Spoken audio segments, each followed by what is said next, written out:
Finally, tapos ko na ring linisin ang bakasi. So hiniwa ko na pala siya and then naglalagay na ako ng siling haba kasi mahilig ako sa maanghang.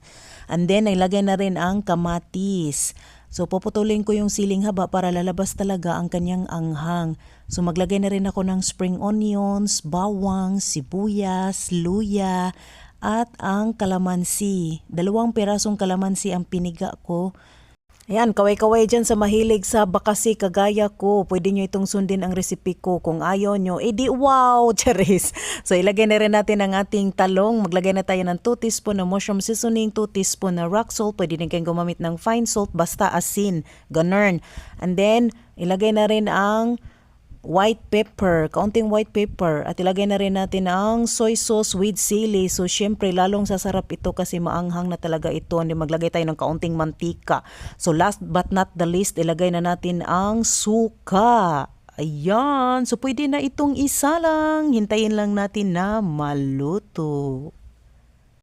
Tiara ang pakasi.